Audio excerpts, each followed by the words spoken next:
The Finals has some of the cleanest movement available in any modern FPS game. It provides an incredibly fresh and smooth experience with the use of a multitude of different specializations and gadgets, as well as a variety of mechanics and tech. The Finals truly offers an experience like no other, and its movement is at the forefront of it all. In this 3-part miniseries, we will be critically examining 21 of my all-time favorite movement mechanics and abilities. This will not include movement strats, like a lot of other movement videos do. Instead, we will be strictly analyzing raw movement tech. I have chosen to mostly avoid egregious exploits that utilize unintentional aspects of the game's code, but I based this predominantly on the likelihood of Embark removing or fixing the tech in the future, as well as on how long the tech has been in the game thus far, and how game-breaking the tech is. We'll start with the simpler and easier mechanics, and then end with the harder and lesser known ones. I attempted to rank these not only according to difficulty, but also by applicability. There's a high chance that you haven't heard of some of these, so stick around to the end and enjoy learning about some of the hidden movement mechanics of the Finals. Your gameplay will not be the same after this.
Bunny hopping is perhaps the most iconic movement tech in all of modern gaming, and it remains relevant in the Finals. For those of you who are unaware, bunny hopping is a strategy by which a player maintains momentum for an excessive amount of time by hopping within the first few frames of touching the ground. This allows the player to avoid being slowed down via friction as quickly as they would normally. The less time the player spends in contact with the ground during each jump, the less their momentum is reduced. If the player manages to execute frame-perfect jumps, then their momentum hardly slows down at all per jump. Given this information, bunny hopping will only be useful if you are currently moving faster than your standard running speed. Bunny hopping, even when executed perfectly, will gradually slow your speed down to a halt over time. So if you're only moving at your default running speed, then bunny hopping will slow you down even more than that. This may seem somewhat obvious, but I'm trying to make it clear how these mechanics work on a fundamental level from a computer science perspective. Common situations in which bunny hopping can be useful are when landing from a jump pad or zipline, as well as after a sloped slide or a ledge slide. Although more situational moments may provide some opportunities as well, such as a teammate's charging slam. Over time, bunny hopping transitions from a situational trick into a foundational movement habit. one that quietly preserves speed, extends survivability, and keeps your movement fluid in high-pressure moments.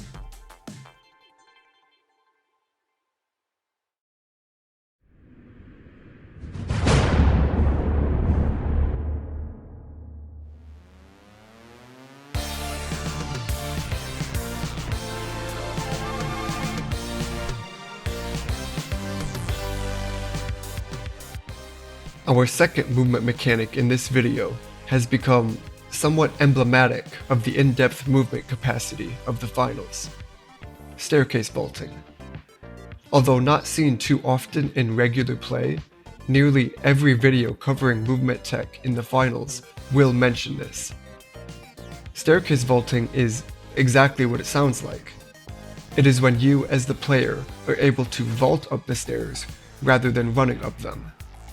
This can take some time and practice, and it is affected by multiple variables such as the staircase layout, spacing, existence of railings, player class size, etc. While mildly difficult to do consistently at first, and very frustrating if done suboptimally, it has proven itself to be very effective at gaining vertical height more efficiently than merely running up the stairs manually. The ease and usefulness of staircase vaulting, from a practical standpoint, is largely dependent on which map you are playing. Older maps, such as Monaco and Skyway Stadium, do not have many staircases that accommodate staircase vaulting, for example. However, other, more open maps, such as Cis Horizon, Las Vegas Stadium, Bernal, Fortune Stadium, and Nozomi Citadel, do yield more potential for staircase vaulting. Honestly, staircase vaulting is a movement strategy that I do not personally utilize in my gameplay very often. This is not because I deem it to be too difficult or to yield diminishing returns, but because it is oftentimes still slower, less reliable, and less versatile than the next movement mechanic we will discuss: window vaulting.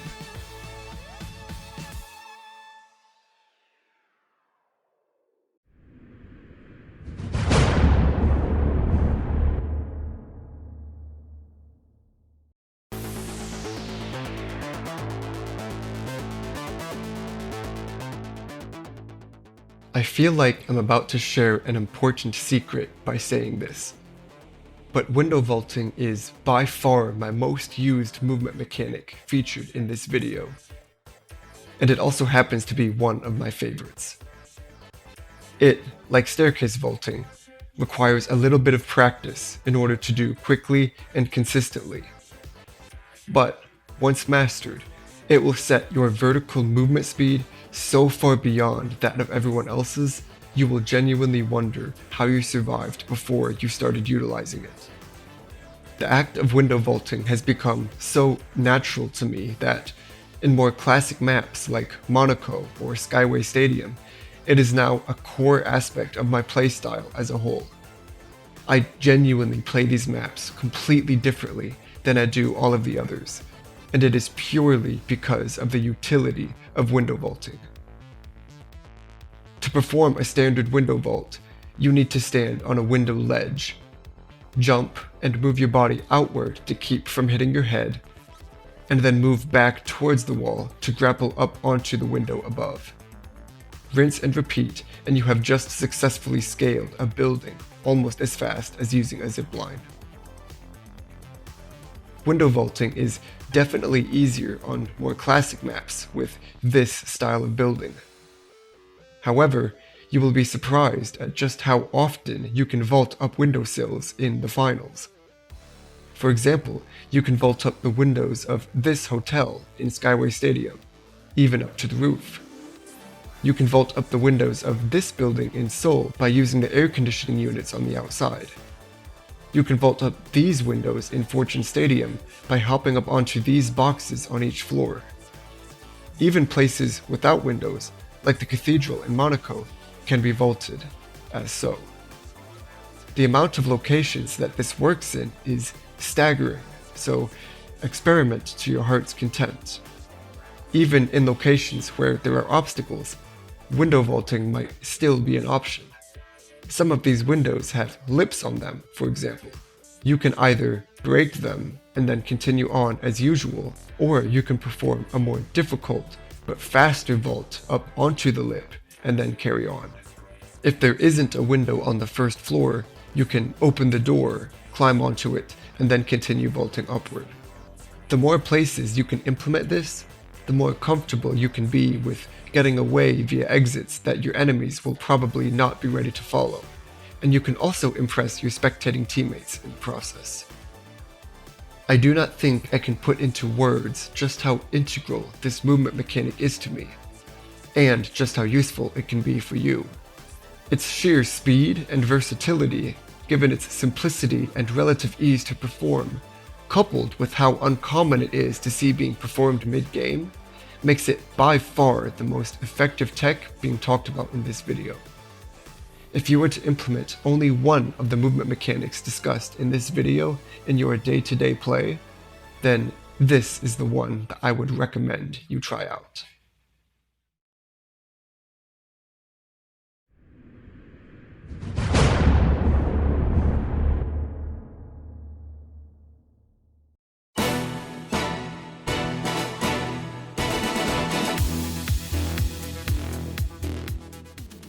Ghost Zipline attachment is a rarely talked about technical mechanic in the finals, probably in part due to its rare application and perceived uselessness. A Ghost Zipline attachment describes when you are able to attach to a zipline despite there being an object in between you and the zipline in question. A common example of this being the zipline in this building of the Las Vegas map with the glass wall adjacent to it. This can sometimes be seen as a frustration since, in a heated shuffle, you might try to attach to the zipline to get a quick elim, only to end up finding yourself stuck on the other side of a wall and unable to continue. However, what many might not realize is that this can be taken advantage of. For one, jumping onto a zipline while on the other side of a wall brings your motion vector to near zero very quickly, which gives you the ability to jump off in the opposite direction extremely efficiently in terms of player momentum, minimizing the time required to redirect one's motion vector and maximizing the distance one can cover on the initial exit from the zipline, the latter relying on the former. This may seem small, but it is not insignificant. Subtle reductions in time required to carry out different actions in the game can lead to major advantages in chaotic, high-intensity situations. Quick melee combos and item swap animation canceling are two perfect examples of this. Learning how and when to take advantage of ghost zipline attachments may seem like a very niche skill set to have, and rest assured, it very much is. But in the right scenario, it can allow you to have an incredibly flashy play to show off to your dead teammates. However, by far the most useful time to utilize this mechanic is on the cranes, particularly on this crane in Seoul. The zipline for the cranes is tucked in here with the Great Wall encasing it. However, the player is still able to attach to the zipline on the other side of this Great Wall, which makes access to the zipline much easier. This is notably helpful on this crane in Seoul because if the player were to attach to the zipline normally, they are forced to take it all the way to the top before dropping all the way back down in order to climb up to the top of this roof. A tactical route that is exceedingly common in this map because this area is a frequent respawn location if the cash out station is located in the building out there.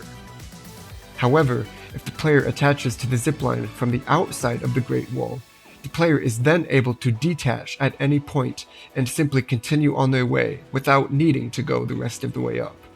Again, this may seem minor, but when a couple seconds is all it takes to irreparably change the outcome of an entire game, movement tricks like this one can be as invaluable as they come.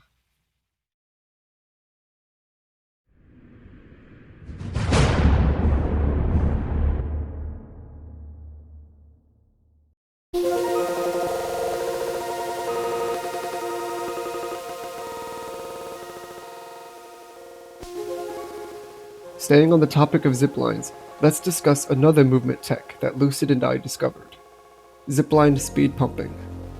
For simplicity, you can also think of this as zipline spam, a technique where players rapidly alternate between attaching to and detaching from a zipline to generate unprecedented amounts of speed.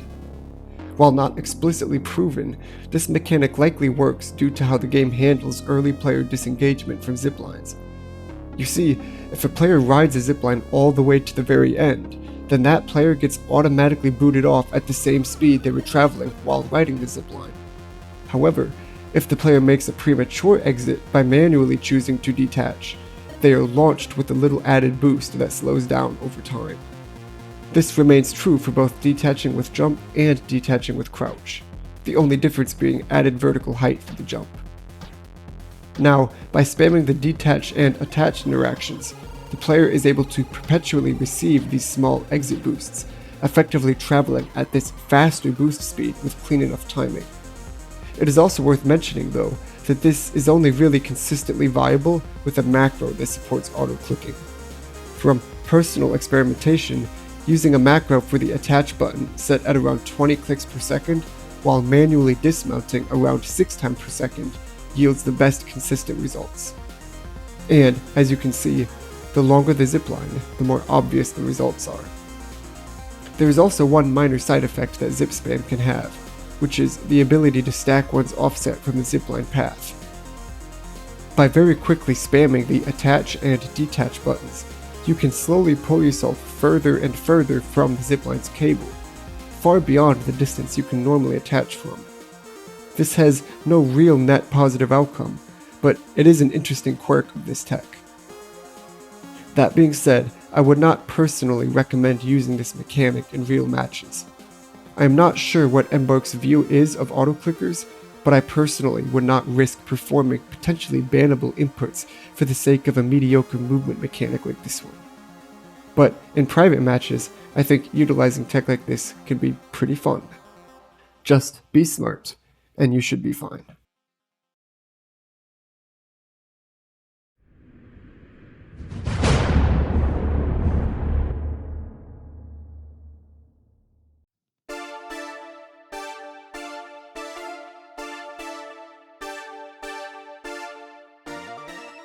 Tripod lunge boosting is a brand new tech that was only recently found in the last few weeks. Referred to as a triple lunge by its discoverer, this movement tech has now become the second tech to modify a triangle bounce pad's automatic trajectory. This is significant because, up until now, the only known way to alter this was with the Heavy's charge and slam, which we'll cover in part 2. To perform the tripod lunge boost, you must equip the sword on light class. As you approach a triangle bounce pad, you charge up your lunge, and then you let the trigger go and execute it the moment you make contact with the bounce pad. This trick is frame perfect, making it relatively difficult to pull off, especially on a semi-consistent basis. However, with persistent practice over the span of a couple weeks, I think it definitely has the potential to become a viable method of transportation, exclusive to sword. This trick works entirely differently than the Charge and Slam's variant of triangle bounce pad motion vector modification. In fact, this variant might arguably be better. Despite the much steeper learning curve, Sword's tripod lunge boost offers its user complete directional control, a feature that is notably missing from the Charge and Slam version. Despite yielding overall less distance and power than the Charge and Slam variant, the Lunge's versatility is unrivaled. Here is what is happening from a programming perspective. To put it simply, the tripod slam boost combines the power of the triangle bounce pad and the Charge and Slam. However, the tripod lunge boost adopts the power of the triangle bounce pad, but continues with the sword's lunge direction. This effectively allows for complete 360-degree control of an enormous amount of speed and height. Given enough skill and practice, this can even allow for chained jumps, enabling cross-map traversal in record time at essentially no cost. Overall, this movement mechanic has very quickly become one of my personal favorites. Despite its difficulty to perform, it is extremely satisfying to pull off optimally. The timing is very tight, but it also feels crisp. You know it when you time it right. It is absolutely replicable once you get the timing down. Unfortunately, Embark is likely to patch this out of the game in the near future. I think tech like this is great to keep in the game, as it allows for more hidden speciality in certain weapons and playstyles. It also highly encourages exploration among players, which is always a net plus. Nevertheless, we will have to wait and see what will happen. But I recommend that you try this one out soon, before it is too late.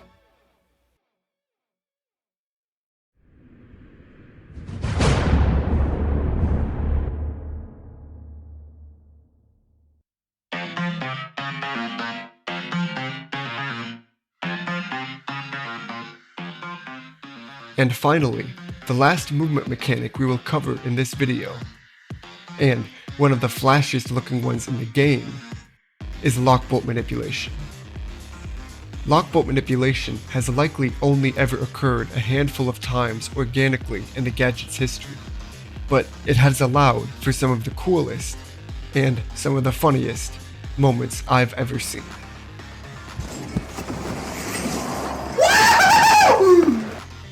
Lockbolt Manipulation describes the resulting effects of A. Having an enemy's lockbolt land on a carryable object, most commonly the cash box. B.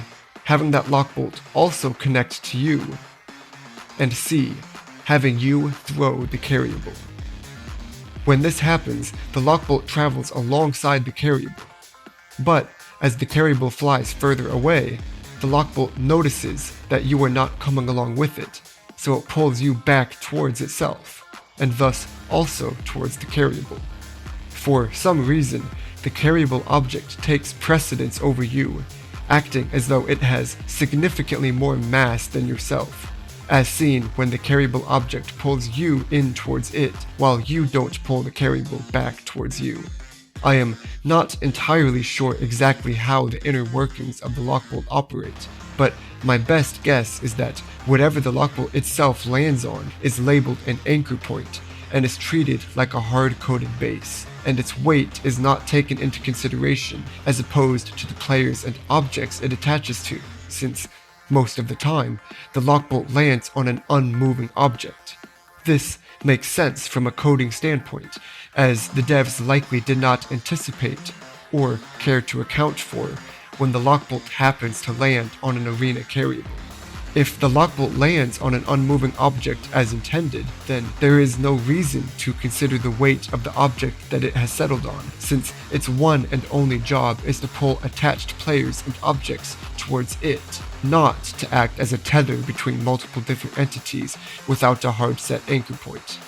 Most unmoving objects likely don't have any weight variable attached to them as well, so most of the time there would be no data to pass to the lockbolt anyways. The devs did not consider the ramifications of what would happen if the object that the lockbolt landed on was mobile, and therefore did have weight.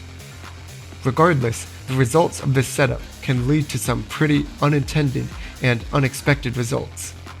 But when used strategically, it can also allow for some pretty epic plays.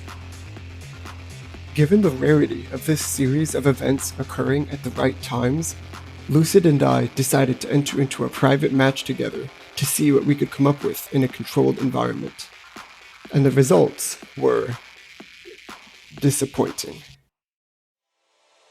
What we found is that the lockbolt no longer seems to adhere to the aforementioned explanation.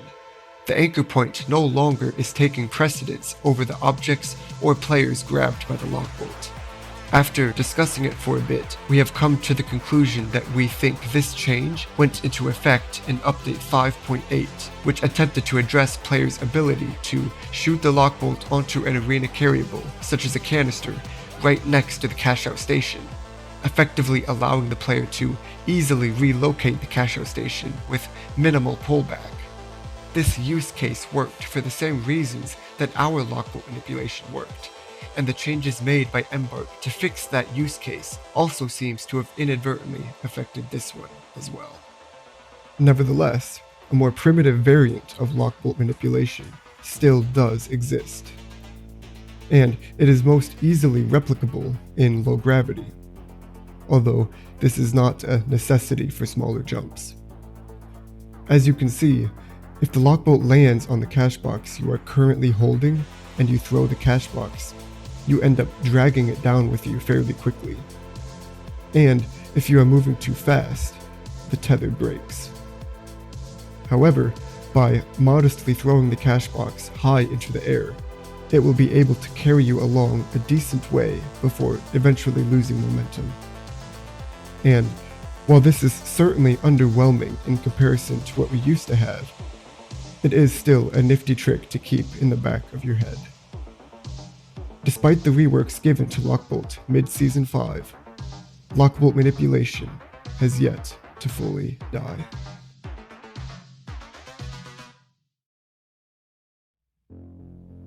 Once the making of this video was well underway, Lucid and I hopped into a private lobby one final time in order to get some more clips for the video. We were going through and experimenting more with Lockbolt manipulation, finding unique areas to try and traverse through efficiently and effectively. And in one of our attempts, this happened.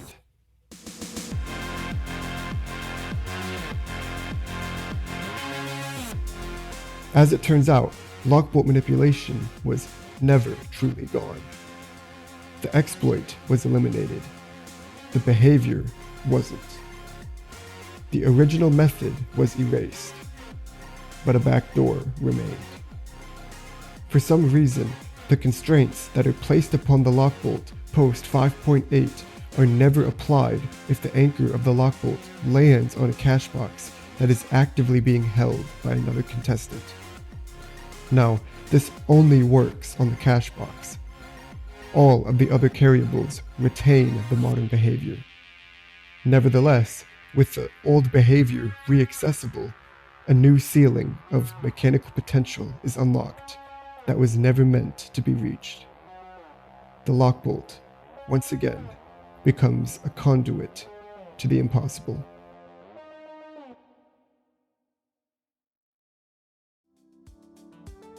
Before we conclude each of these videos, I would like to share a couple other movement-related techs that are too subtle and specific for their own segments. For this video, we will be taking a look at animation canceling.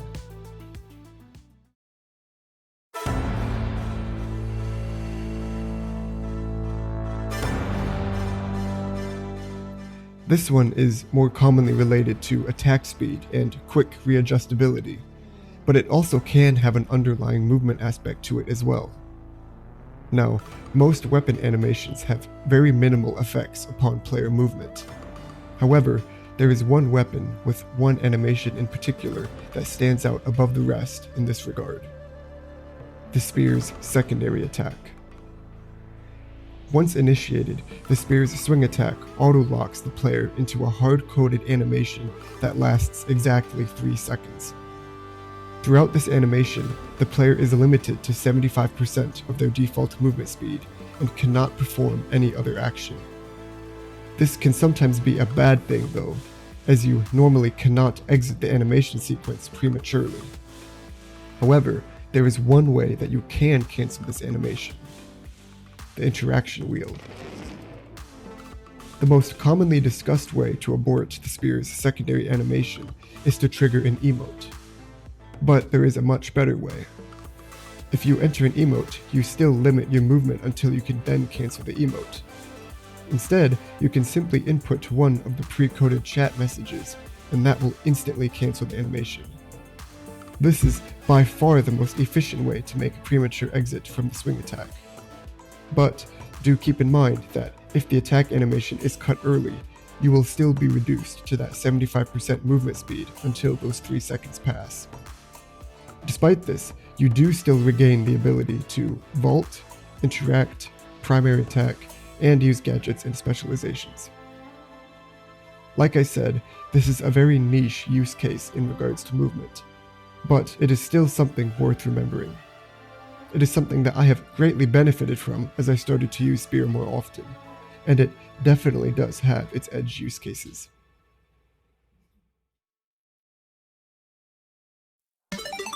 This concludes part 1 of this mini-series covering movement in the finals. Every mechanic being shown here will be covered in one of the 3 videos in this series, so stay ready.